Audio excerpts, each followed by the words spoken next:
Welcome back to Financial Clinic. Kali ini dengan tema throwback dan ulang tahun Camp Financial yang ke-18. Jadi hostnya langsung aku, Ligwina Hananto, Lead Financial Trainer di Camp Financial. Dan buat yang nontonnya di YouTube, aku pakai topi pantai dengan judul Mrs. Hananto ya. Karena ini halus sekali guys. Karena tamuku hari ini pengen virtual background-nya pantai. Oh, aku gak bisa biasa-biasa aja orangnya, langsung punya topi pantai. Tamu kita Raditya Dika. Hai Radit. Halo Mbak, apa kabar? Aku manggilnya Bang Dika. Gue dari dulu manggilnya Radit terus gak bisa berubah. Sembarangan aja. Ini go way back. Jadi kita mau bahasnya tuh tema throwback. Sehingga gue cari siapa ya orang-orang yang anak lama nih. Ketemu ada satu orang ini, Raditya Dika. Radit tuh pertama kali kenal QM kapan ya, Dit? Aduh, udah lama banget ya. Ini aku sampai nge-search email dari QM karena kita lagi mau ngobrol nih. Aku search ke di Gmailku QM Financial, ada dari Retno ternyata yang pertama kali kirim. Itu jadul banget. Dear Raditya, apa kabar? Sehubungan informasi yang tadi aku infokan by phone, ini lebih detail lagi ya. Berikut tahapan menjadi klien QM. Yeah. Gila, itu tahun berapa ya? 2010 apa 2009 gitu deh. Iya, benar. Seingat gue itu kantornya masih di Mega Kuningan. Masih di Mega Kuningan. Kantor kemana-mana lagi abis itu. Menara Prima. Iya, Mega Kuningan. Gila. Kalau mau jadul-jadulan Radit juara banget, disimpan lagi. Iya. Semuanya ada di sini. Jadi zaman dulu tuh kita masih ada jasa financial planningnya, tapi sekarang kita adanya jasa financial training atau belajar finansial. Jadi kalau zaman dulu ada rekomendasi apa nih Mbak? Nah kalau sekarang orang nanya gitu, gue jawabannya ada kelasnya, mau ikutan yuk ikutan kelasnya gitu. Bisa beli sendiri. Sekarang kita bikin kayak gitu. Iya. Tapi karena temanya throwback dan salah satu orang yang berpengaruh besar membesarkan si Financial Clinic dalam bentuk siaran zaman dulu itu sama Panji Pragiwaksono. Jadi kemarin gue habis recording juga sama Panji Pragiwaksono dan kita ngebahas 4 pilar financial literacy. Nah, dia udah cup duluan nih Dit sebelum gue ngobrol sama lo. Nah, 4 pilar financial literacy itu ada 4. Menghasilkan uang, berbelanja, berbagi, lalu menabung dan investasi. Panji tuh langsung buru-buru, Win gue pasti enggak yang menabung dan investasi. Gue bilang oke, itu metodenya Radit. Terus dia bilang gini, tapi Radit udah pasti enggak yang berbagi, kurang ajar ya. Dia tahu ya saya tidak punya empati ya. Gak punya empati. Enggak, gue yakin lu ada berbaginya tapi lu nggak tunjukkan, lu nggak tunjukkan ya, nggak. Jadi nggak muncul di personal branding tapi gue tahu lu pasti ada. Jadi harus ada. Yang gue mau bahas sama lu ada 2 yang ya bukan kebetulan, menurut gue ini pas banget sih topiknya sama lu. 2 pilar financial literacy yang gue mau bahas sama Radit adalah berbelanja sama menabung dan investasi. Nah, cocok kan? Cocok, let's go. Pas. Kita ngomongin berbelanja dulu nih Dit. Jadi buat yang belum familiar, kalau ngomongin financial literacy itu tadi pertama ada menghasilkan uangnya dulu. Dari kecil kita tuh selalu diajarinnya ayo nabung tanpa tahu buat apa. Jadi akhirnya begitu udah dewasa punya penghasilan bingung karena uangnya dateng langsung ditabung padahal dia nggak tahu cara berbelanja. Jadi banyak yang berpikir berbelanja itu negatif di dalam financial literacy. Padahal menurut gue berbelanja itu skill ya. Kan skill, di dalamnya tuh ada tawar-menawar, di dalamnya tuh ada memilih, ada mengambil keputusan. Di salah satu YouTube video yang kita pernah bikin bareng Dit, itu tuh sempat ngomong yang rame banget itu. Yang rame banget itu dan di quote ini kenapa banyak sekali orang nambah terus. Gila tuh, keren tuh video tuh emang. Ajaib itu emang ya. Itu persis sebelum COVID deh. Gue masih ke rumah lo. Ya, aku masih ngontrak. Masih ngontrak, itu yang gue masih didudukin sama kucing lo yang menakutkan itu. Dia ternyata hangat sekali ya si kucing itu ya. Kucing yang gak ada bulunya itu guys, gue didudukin. Jadi gue lagi nungguin Radit, tau-tau si kucing itu datang, gue didudukin, asli didudukin bok gitu. Nah, itu di video itu Radit bilang kalau dia tuh somewhat pro minimalism. Dan gue sempat protes, apa nggak asik, boring menurut gue minimalism. Tapi tell me more about it biar yang nonton kali ini, yang dengerin podcast kali ini juga ngerti apa sih yang dimaksud sama Radit sama minimalism sebagai bagian dari cara belanja dan efeknya ke lu apa? Ya, yang pertama itu adalah usaha aku untuk hidup lebih happy ya. Karena Bukan aku tuh lebih ngerasa, hemat. akarnya dari kebahagiaan sebenarnya. Oke. Gimana caranya biar tetap happy gitu hidup ya, tetap senang, menyenangkan gitu kan. Salah satu aspeknya adalah ternyata semakin banyak barang itu ngebuat kita tuh lebih banyak keinginan, lebih banyak yang dipikirin gitu loh. Terus aku nemu salah satu cerita bahwa bayangin aja kalau kita pergi ke toko es krim ya. Terus ketika kita ke toko es krim, lalu ada 10 rasa es krim yang ditaruh di depan gitu kan. Bandingin kalau misalnya kita masuk ke toko es krim yang ada cuma 3. Itu rasa untuk memilihnya, kebahagiaan yang dapat itu biasanya dari cuma milih 3 itu doang dibandingkan 10. Kenapa? Karena kalau misalnya kita ambil salah satu rasa terus kita makan, kita mau rasa yang lain ya tinggal ngambil satu lagi. Tapi 10 kan ada 9. Kita akan penuh dengan, kalau gua seandainya milih yang A gimana ya, yang B gimana gitu loh. Bingung ya, jadi si otak manusia tuh nggak bisa nerima kalau pilihannya terlalu banyak. Iya gitu, dan akan lebih konten, akan lebih senang kalau misalnya cuma dari pilihan yang sedikit, dan utility yang dihasilkan atau kebahagiaan yang datang dari pilihan yang sedikit itu akan jauh lebih tinggi ketimbang milih 1 dari 10 gitu loh. Nah gara-gara itu aku jadi mikir, benar juga ya, begitu banyak barang di sekelilingku yang nggak aku pakai gitu, jadi excess gitu loh. Jadi ya aku jual, dikurang-kurangin sampai akhirnya itu yang kita punya ya, sampai akhirnya ke membeli yang baru pun juga kayak gitu. Penting nggak ya, butuh nggak ya barang ini, ngasih value nggak, ngasih nilai nggak ya untuk diri gue gitu. Kalau misalnya gue beli barang A, B dan C, nah berangkat dari situ mindful spending itu jadi kebawa terus sampai sekarang. Yang lucu gini.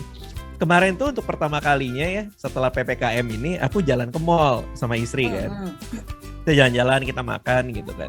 Lalu mampir ke toko sepatu karena istri nunjuk ke sepatu, terus dia bilang itu lucu banget sepatu buat kamu gitu kan. Oh iya gitu. Nah aku baru dapat kontrak. Anissa ini belum sampai ke minimalisme kayak Radit. Belum. Tapi nggak apa-apa juga. Pro Anissa. Tetap masih gue dukung nih. Tapi nggak apa-apa juga. Maksudnya ya dia memang enggak gitu. Ini pembicaraan kita di kasur tadi nih sebelum podcast nih. Dia lagi pamerin kacamata yang baru dia beli di Senayan City, kan kita di PS, dia nyebrang ke Senayan City terus dia pamerin, aku mau IG story aku pakai kacamata ini. Terus kamu tuh boros banget ya. Aku bilang kayak gitu. Kamu kenapa kamu nggak mau beli yang kemarin? Nah aku mampir ke toko sepatu, aku ngelihat ada sepatu lucu banget gitu ya, dan aku baru dapat kontrak lumayan besar lah untuk sebuah program gitu yang panjang gitu. Jadi bisa lah nih sepatu pakailah buat program itu gitu loh, maksudnya gitulah kira-kira. Masuk. Oh, jadi bahkan pas mau beli sepatu aja yang paling harganya buat Radit nggak terlalu besar lah, mampu gitu belinya.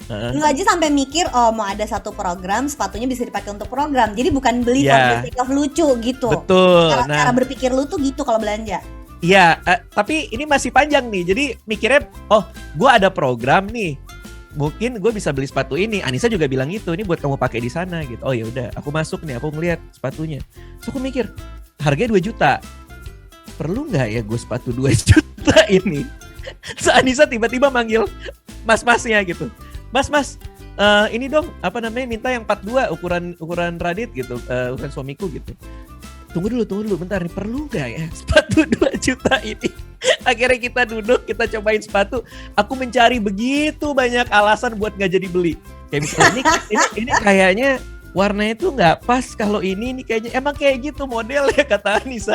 Terus udah nggak usah, di rumah masih banyak kok sepatu yang lain gitu, yang which is Anissa suka beliin juga buat aku gitu. Akhirnya nggak jadi beli gitu. jadi udah dibikin sampai ini tuh mau dipakai buat show, buat acara, tetap nggak jadi gitu. Aduh makanya gitu loh. Aku tuh nggak tahu kenapa gitu. Aku tuh bahkan untuk sepatu 2 juta yang buat banyak orang mungkin mahal ya. Tapi kalau aku tuh udah lama nggak belanja pertama, dan kebetulan juga dapat kontrak yang menurut aku secara proporsional itu masih make sense kok gitu untuk sepatu itu gitu sebenarnya. Jadi ya Anissa tuh misu-misu sendiri gitu. Kamu kenapa sih? Ada apa sih dengan kamu? Ini kan juga modal juga gini gitu loh. Ya emang nggak perlu, aku bilang. Di rumah juga udah banyak sepatu gitu.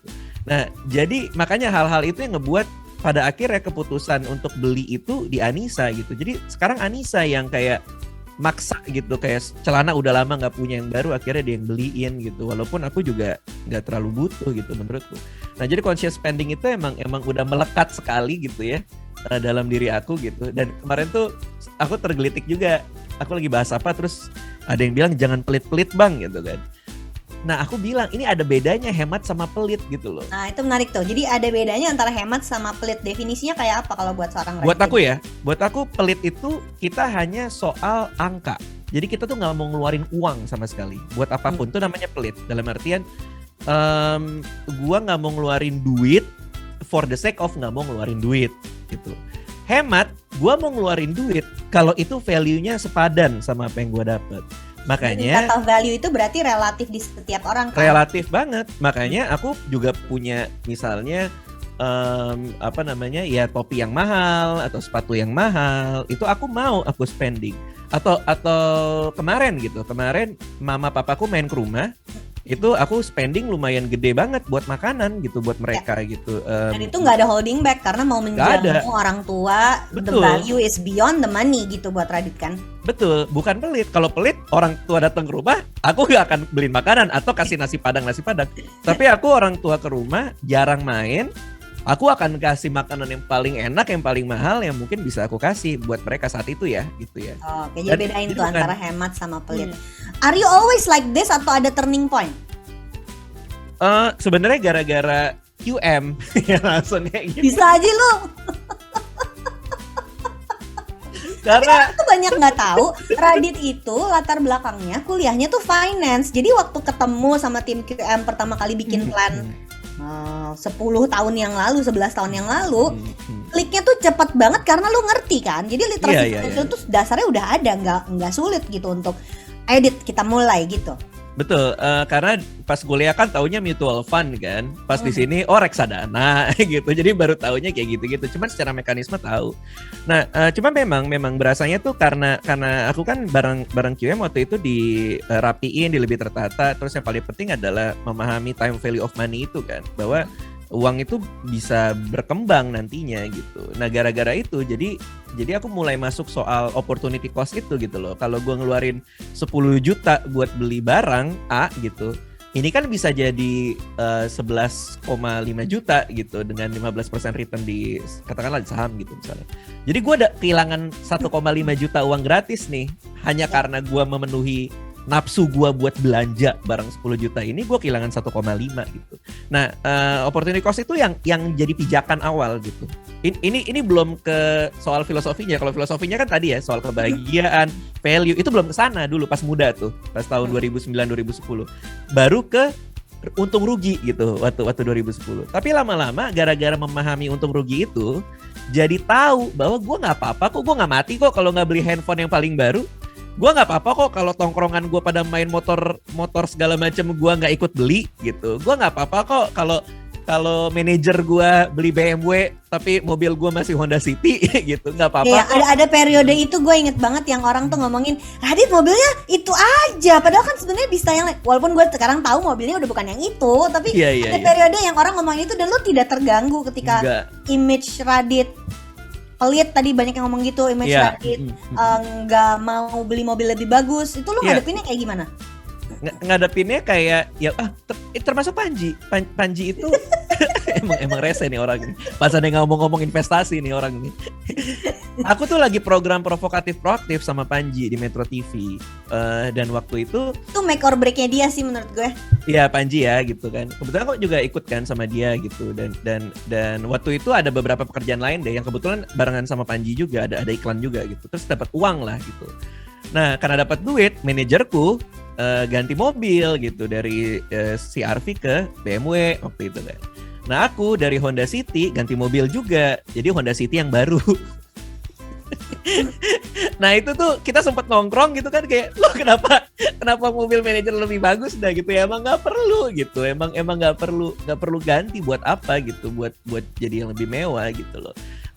Obrolannya kalau menjawab pertanyaan Mbak Wina tadi, aku ngadepinnya dengan biasa banget gitu. Orang kiri kanan apa, aku pakai handphone apa orang ngomongin gitu, kok handphonenya ini bukannya ini, ya nggak apa-apa, emang nggak masalah kalau buat aku gitu.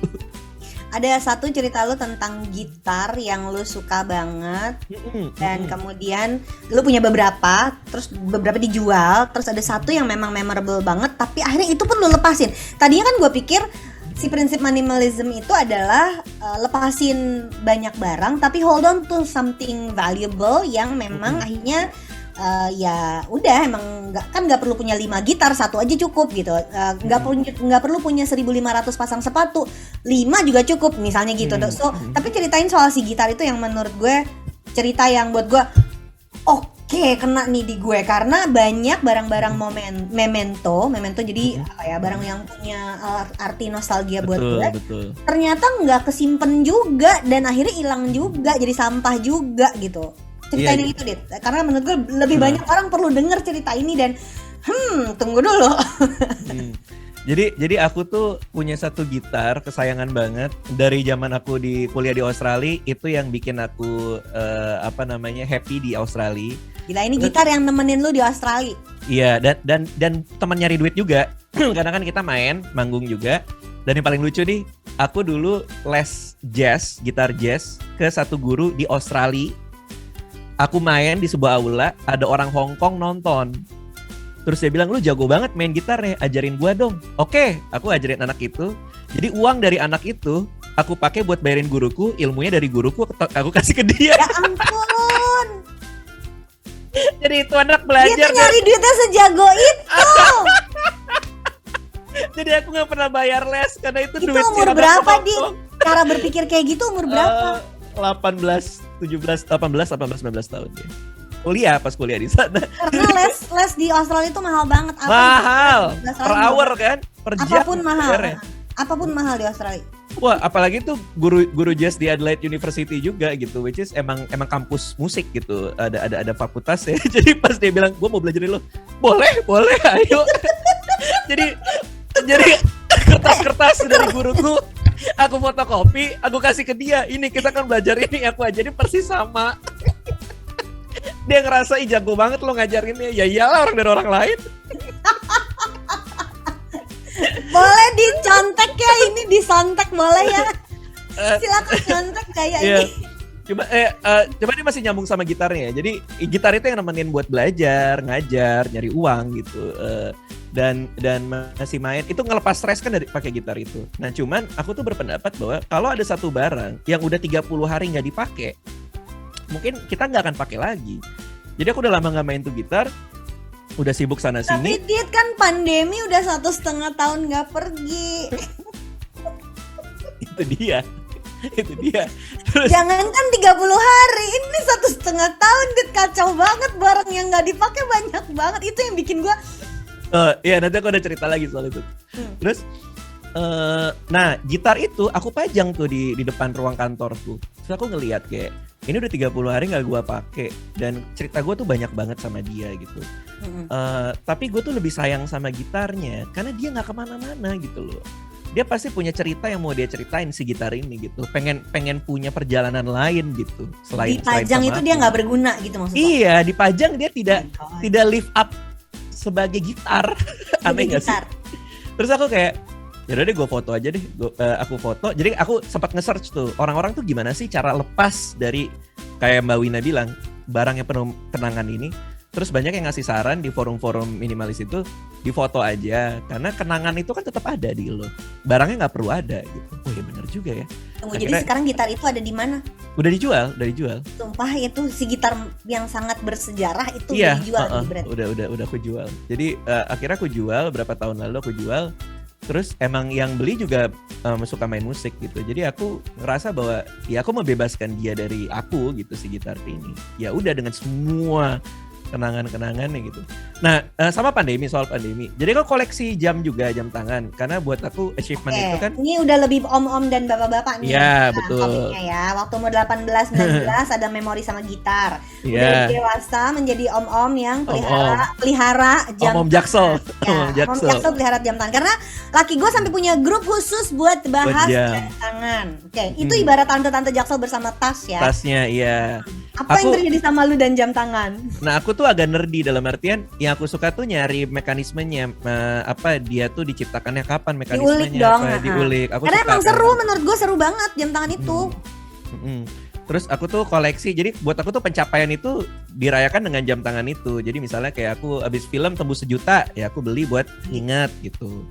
Nah cuman makin lama kayak gue kayak gak perlu sebanyak ini, akhirnya aku jual, aku cuman ganti satu. Nah itu poin aku buat jadi minimalis tuh. Semuanya aku jual untuk satu yang punya value yang oke buat aku gitu. Terus aku pakai. Sampai akhirnya pandemi, gak keluar rumah, terus aku mikir. Aku bilang ke Anissa juga, kayak aku sama sekali gak perlu jam tangan deh. Buat apa aku punya ya? Aku bilang gitu, buat apa gue keluar juga nggak perlu, buat diwariskan nggak gitu juga ya. Iya tadinya juga mikirnya gitu, diwariskan, tapi apakah Alea suka gitu, kita kan nggak ada yang tahu gitu. Akhirnya aku jual juga, jadi aku pun koleksi juga udah nggak ada sekarang. Jadi benar-benar. Oh wow, jadi bahkan jam tangan yang waktu itu jadi kayak koleksi apa segala macam untuk apa ya, kayak. Tapi aku punya bisnis loh dulu. Milestone-nya kan. Sampai bisnis punya apa? Jual beli jam tangan. Jual beli jam tangan. Sampai punya gitu. Itu akhirnya udah nggak sama sekali gitu, dan aku ngerasa happy aja gitu. Jadi makin kesini emang makin conscious banget gitu sama barang apa sih yang gue punya di sekeliling gue, dan spendingnya tuh buat apa sih uangnya gitu. Coba ya buat kalian yang lagi dengerin, siapa yang selama 30 hari ke belakang ada barang yang gak pernah dipakai. Terus lu look back 1,5 tahun pandemi, barang apa yang emang gak kepake. Gue tuh sampai udah lupa sepatu gue ada di mana. Tapi itu kan contoh ekstrim ya. Cuman pasti ini ekstrim. Tapi itu bisa untuk refleksi diri ya gak sih, bahwa belanja itu harusnya menyenangkan, belanja itu harusnya nggak jadi beban buat kita, tapi berarti memang ada barang-barang yang memang kalau ada barang masuk ada yang harus keluar, kalau nggak kan jadi hoarding barang banyak ya. Dan gue sok ngomong kayak gini padahal menurut gue cukup hoarder orangnya. Ya, dan untuk menambah kerutan ya, lo bisa bayangin gue sekarang hobinya kan merajut. Jadi ini aja udah banyak banget barang di sekeliling gue. Jadi hasil rajutan itu ada di mana-mana ya? Ada di mana-mana, jadi numpuk-numpuk. But that's a different topic. Cuma menurut gue kita perlu refleksi diri soal apa yang udah kita beli, dan kayaknya pandemi ini bisa jadi momen untuk lihat yang betul-betul kita butuhin tuh apa. Karena memang ternyata baju pun tidak sebanyak itu yang dibutuhkan, apalagi sepatu. Kalaupun tas mau koleksi, ya ternyata nggak perlu sebanyak itu. Itu satu pelajaran yang menurut gue penting banget dari style belanjanya Radit. Mari kita masuk ke topik yang ditunggu semua orang, yaitu menabung dan investasi. Oke. Kapan Radit mulai eksekusi investasi? Kalau kapan sih dari, kayak aku pernah ngobrol sama Mbak Wina soal ini juga ya. Jadi kan itu semua bermula dari ketakutan ya. Ketakutan aku sama masa depan gitu. Karena aku nggak tahu kalau aku, waktu itu kan hitung-hitunganku ya, kalau aku bisa ngasilin 1 buku setahun, itu aku masih bisa survive gitu dari royalti. Tapi jadi harus ngasilin buku terus. Nah pertanyaannya, umur 50 berarti udah 50 buku, bisa nggak gue bikin 50 buku? Orang bikin 1 buku aja udah keringet dingin, susah banget gitu kan, lama gitu. Ya orang mikir bikin buku tuh gampang soalnya Dit. Tinggal nulis. Mbak Wina 15 tahun kan? Belum bikin. Yang gak jadi bukunya sampai hari ini. Nah jadi buat aku tuh kayaknya nggak masuk akal deh gue untuk mensustain hidup gue jadi penulis gitu. Apalagi waktu itu pernah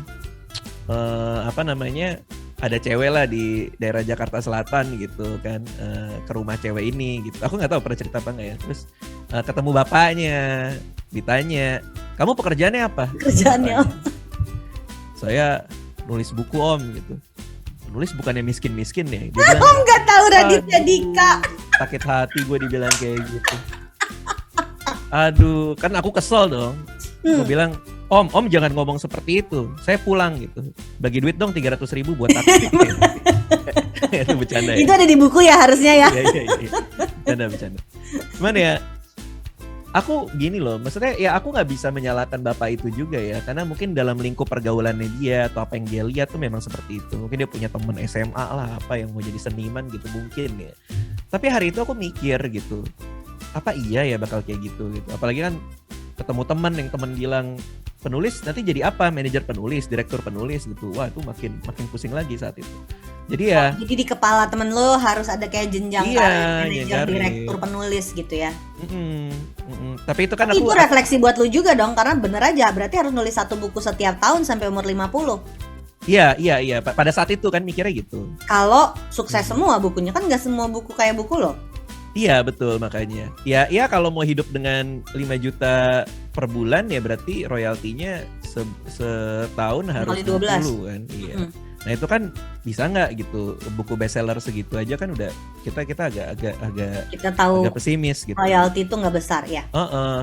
Nah gara-gara ketakutan itu baru aku cek pertama dari buku itu, karena aku kan pengetahuan investasinya tuh masih minim ya pada saat itu, tahun berapa tuh ya pas awal bikin buku, akhirnya deposito dulu.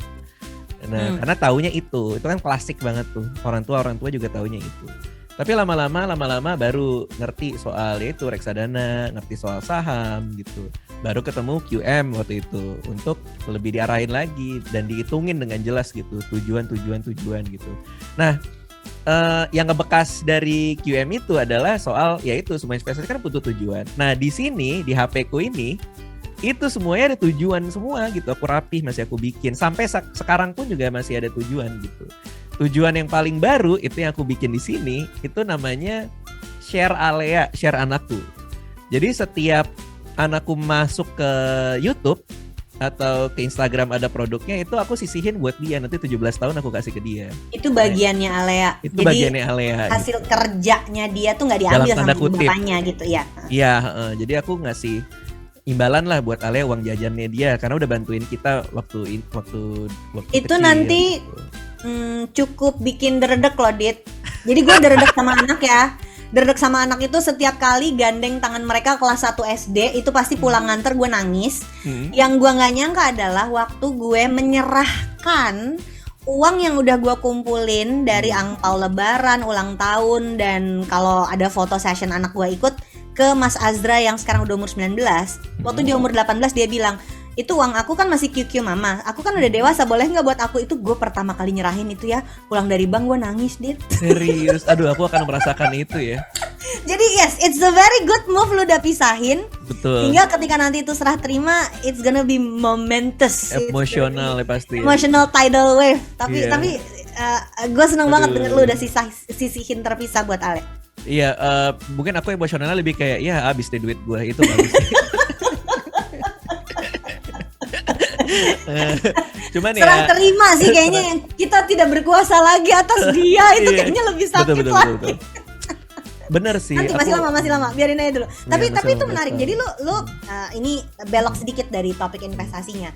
Sempet ada wartawan yang WhatsApp gue. Balik Gwina, kami butuh komentar Balik Gwina tentang Raditya Dika beliin saham buat anaknya. Dan gue waktu itu responnya, gak usah lah dikomentarin anak-anak orang, ulang tahun anak orang, kenapa ribet?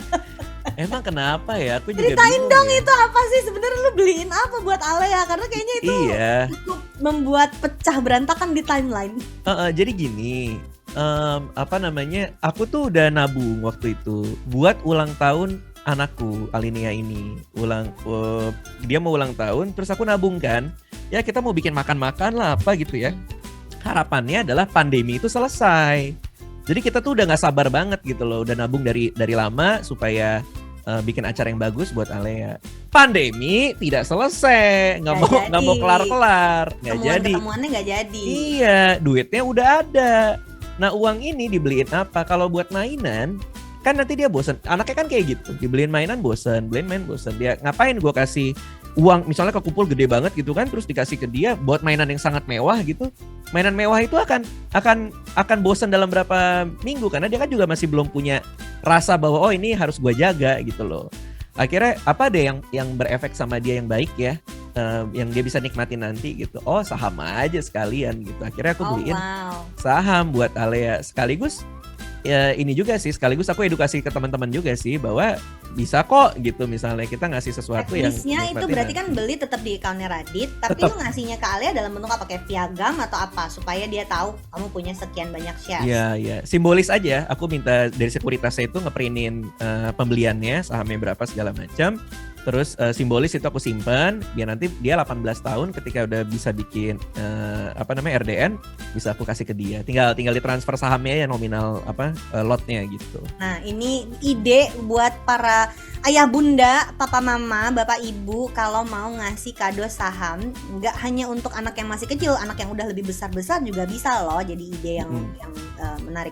Balik ke investasi tadi, waktu gue inget kalau zaman dulu QM itu, yang sekarang ada kelas-kelasnya adalah kita punya template Excel-nya, terus dihitungin nih kredit pensiunnya nanti mau umur berapa, berarti setoran investasinya harus berapa. Sekarang karena kita udah nggak ada jasa financial planningnya, di kelasnya tuh udah ada kelas yang ngajarin cara nginput template-nya, jadi nanti ketemu harus setor investasi berapa. Dulu kan banyak menggunakan reksadana, tapi gue tahu investasinya Radit kan nggak berhenti di situ dong. Kemudian sekarang lu banyak investasi yang gue nonton di YouTube tuh lu banyak sharing banget tentang saham. Saham, betul.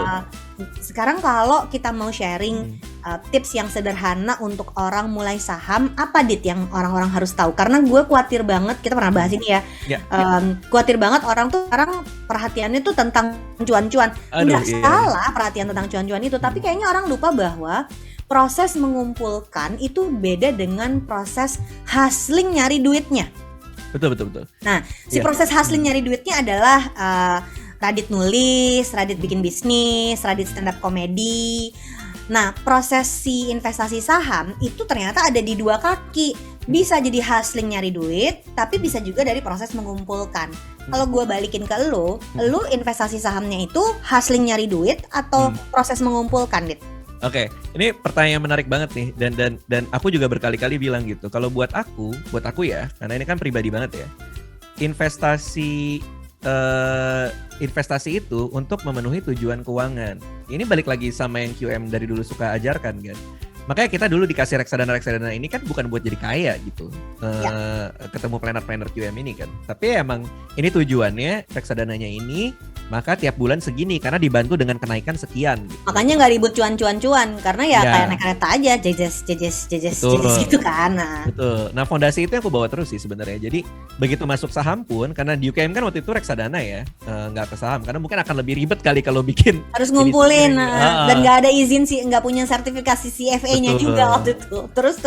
Nah, ketika aku ke saham pun juga sama jadinya, bahwa investasi saham gue ini, saham-saham individual yang gue koleksi ini adalah untuk memenuhi tujuan keuangan, bukan jadi kaya. Kayanya dari mana? Dari kerja. Ya, kerja jadi penulis dan lain-lain. Kerja itu apa sih? Menghasilkan value yang bisa ditukar dengan uang oleh masyarakat, kan itu sebenarnya. Jadi money kan by product dari value creation ya. Jadi aku ngasilin values, entertainment lah, apalah segala macam sehingga orang beli gitu. Nah, terus ada juga yang bilang kayak gini, Warren Buffett itu kaya dari investasi, iya, tapi pekerjaannya kan jadi investor. Kan Berkshire Hathaway itu kan sebuah perusahaan investasi. Ya kerjanya dari situ. Lo bisa memperlakukan investasi sebagai pekerjaan, nggak bisa nggak lo jadi full time investor menilai saham yang salah harga. Artinya ada timnya loh yang ngerjain itu, nggak sendirian juga pastikan. Iya, dan pengetahuan yang sangat dalam gitu kan. Ya kalau bisa ya silakan aja. Tapi kalau buat gue dan 80% 90% orang, lebih baik sebenarnya investasi itu diperlakukan untuk mencapai tujuan keuangan, bukan jadi kaya. Kenapa? Karena begitu kita ketemu aset kelas yang naiknya sangat kenceng gitu ya, sebulan 100%, 200%, terus disebarin oleh banyak orang, aku jadi kaya gara-gara ini, kita ikutan, gak taunya di harga yang tinggi dibanting gitu, boncos gitu kan. Siap nggak gitu untuk kayak gitu? Karena akhirnya saya return kan, dia bisa naik 100%, bisa turun 100% juga gitu. Jadi aku lebih ke common sense aja gitu loh. Kita pelan-pelan, hati-hati gitu, dengan penuh, sama kayak kita beli barang gitu kan tadi, conscious aja yang kita spending tuh kayak gimana.